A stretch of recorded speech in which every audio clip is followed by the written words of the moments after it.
Okay, this is a quick little, it's just an impulsively generated video on shaping comfort zones into training zones, okay? So I'm going to briefly talk about Grigory Perelman yet again. You know, I'm obsessed with him. I'm obsessed with a number of people who inspire me to try to actualize and, develop my deepest virtues and capacities in humble silence across the span of decades. Um, but anyway, uh, during the prime of his training to contribute massively to the world of mathematics, Grigory Perelman might have looked like obviously a grossly unkempt loser and lowlife. Okay, remember he wasn't necessarily bathing on time or clipping his beard, clipping his nails, maybe brushing and flossing his teeth and using mouthwash, etc. He was just so utterly fanatically obsessed with solving this impossibly tough math problem that I think, pretty much all of his mental real estate was allocated to housing the contours and features of the problem rather than helping him keep up appearances. So, here are some rudiments that you might want in order to keep your so called comfort zone a training zone that'll actually take you where you want to be in life and maybe help you make a seismic or monumental contribution within a discipline that is well deserving of your talents and greatest efforts. So, first, resolve to let your work speak for itself. Okay, even if you're normally a kind of a chatty sort of person, you want to not sound off about exactly what you're achieving. You want to sketch out detailed and rigorous plans, or you want to just let randomly emerging flow states guide you into producing a body of work that most other people cannot as parsimoniously generate. Okay, choose whatever method of creativity maxing suits you.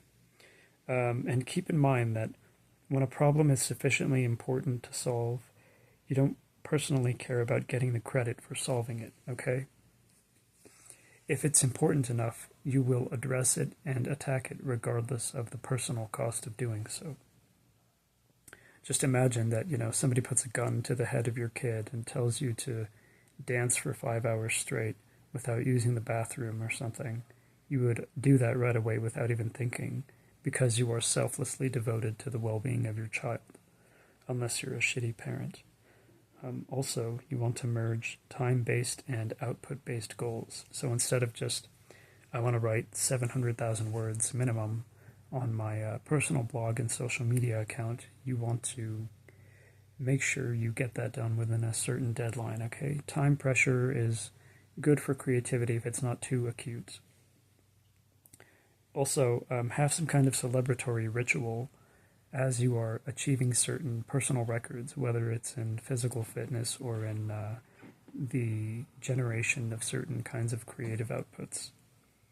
I would normally buy myself a movie rental or, a cheap sub $4 video game whenever it was that I was writing regularly while laboring under the deep and intolerable brain fog that a higher dose of my psych med used to give me.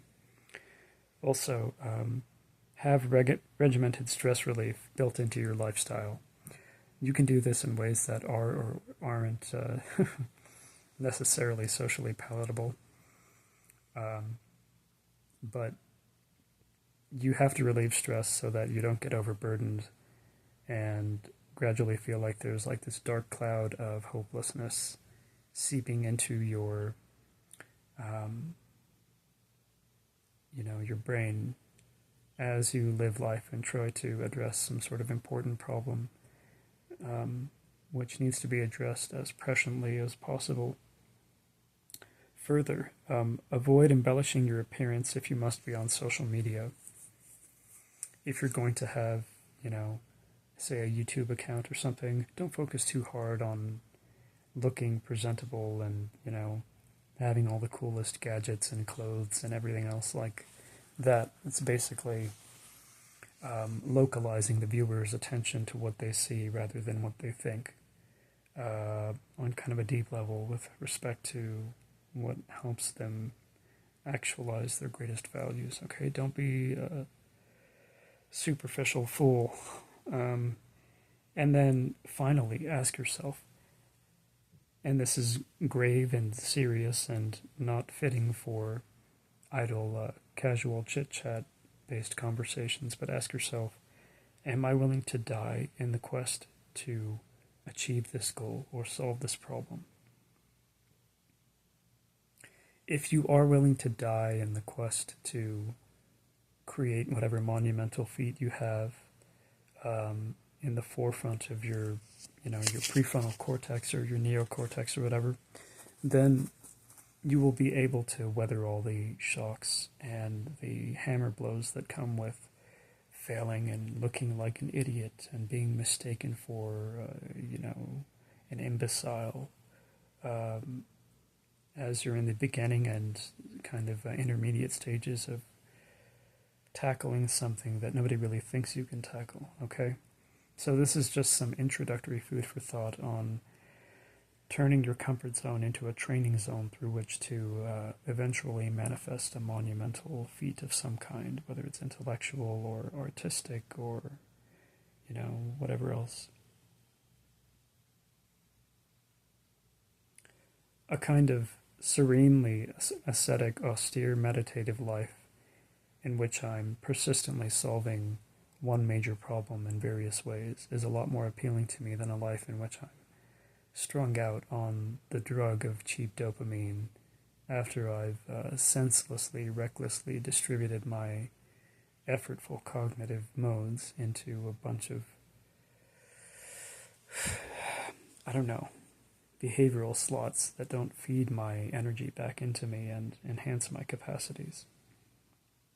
Maybe you can relate to me. All right, thank you for watching and have a good day. And God bless you.